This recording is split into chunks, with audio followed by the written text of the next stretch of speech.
Gavin is with us in Minnesota. Hi, Gavin. Welcome to the Ramsey Show. Thank you very much, guys. How are you today? Better than we deserve, brother. How can we help? So my wife and I currently live in a 600 square foot apartment. We are $17,000 in debt with a truck that I had to get for my job, and we have an opportunity to rent to own 5 acres with a 900 square foot cabin on it that needs about $5,000 of improvements to make it livable.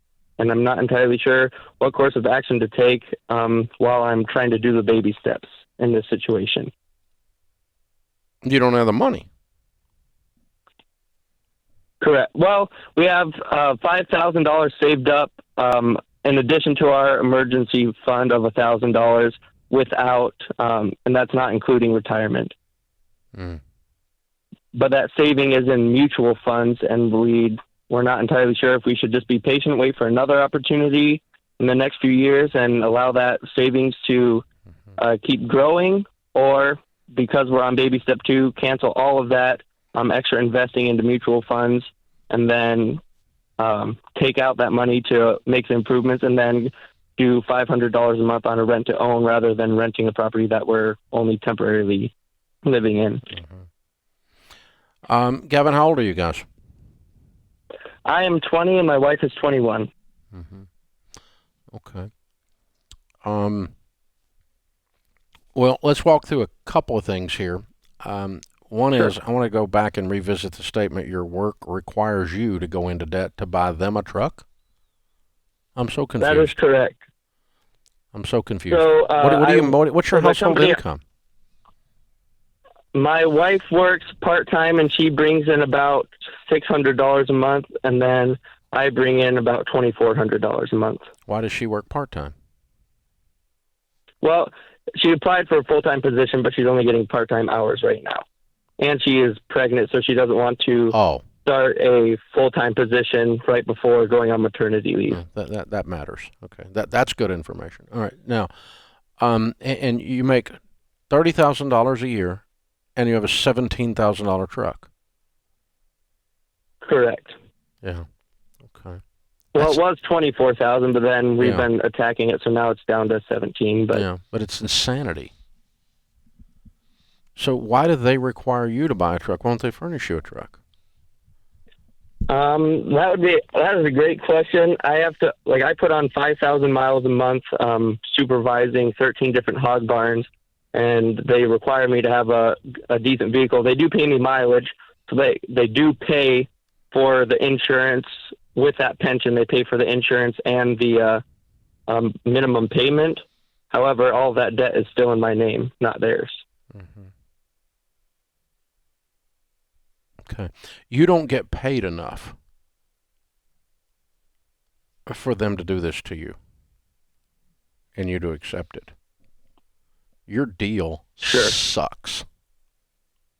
60,000 miles a year on a pickup truck. You know what you're doing to the value of that pickup truck? You're destroying the value of that. Down. Yeah, you're destroying the value of that pickup truck. And so you're actually probably paying them to work there when all the smoke clears on this. Just because the value of the truck decreases so rapidly. I mean, when you make $30,000 a year and you lose $10,000 for the opportunity, that doesn't work, dude. Yeah, I have a quick question on they require you to have a decent vehicle. What does that mean? That means they want him to be able to get to 13 different hog barns. Yeah. Without breaking down. Right. They want me to put on that many miles a year without it breaking down on me. Yeah. And because of biosecurity reasons, just because there's so many hogs, so I don't spread diseases, it has to be, and I have to transport some other individuals, so it has to be a crew cab. It has to be leather seats so it can be disinfected on a regular basis. Oh, my gosh. I was going to say, because I was going to come I can get you a much more affordable truck that'll get you to all those hog farms, but that's a whole nother deal. Yeah, they're ripping him off. Dude, your employer are completely asinine. This is ridiculous that they require all of this for you, and you work your butt off for no more money than you're making. I mean, they really got some nerve. So are you in a very extremely rural area? Yes. Yeah. Okay. All right. I mean, I would say 80% of the miles are on the interstate. Doesn't matter. But is this a long-term play for you? Do you want to be in this particular industry, and this is a really good rung on the ladder to get you where you want to go? This is not my dream job, and I do not want to have this job until I retire, if that answers your question. Well, kind of. What is your dream job? My dream job is to be able to really farm full-time, but that's not attainable anywhere in the near future. Right. So my question is this job right now, besides the fact you're getting ripped off, is it strategic for you? You feel like this is the rung on the ladder I need to be on to keep climbing towards farming, or no? To have the amount of income that I do, like I doubled my income when I moved to this job. So, and right now I don't seem to have any other opportunities super close to home in order to maintain that income within $10,000 both ways a year, without driving an hour and a half to 2 hours to work. Wow.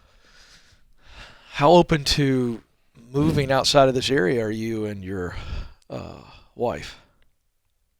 Not very. Let me just stop you for a second. With what they're costing you by requiring this truck, you guys are living below the poverty level. That's why we're so concerned. Yeah. You're not making any money. It's a mirage. It's a mathematical mirage, because you're destroying $25,000 while you're making $30,000. And this requirement that they've got on a 21-year-old young man, or at least you've accepted it as a requirement, is not. It's just unreasonable. And so they either need to furnish you a truck, or you need to look for a job somewhere else. And that may mean a move. It may mean uprooting your family. But no, you don't need to buy this cabin. You're broke and in debt, and your career sucks. So you've got to get some of those things fixed first before you start talking about doing a rent-to-own on a fixer-upper cabin. So I think you got to solve your job situation and this truck situation, because this truck needs to go bye-bye.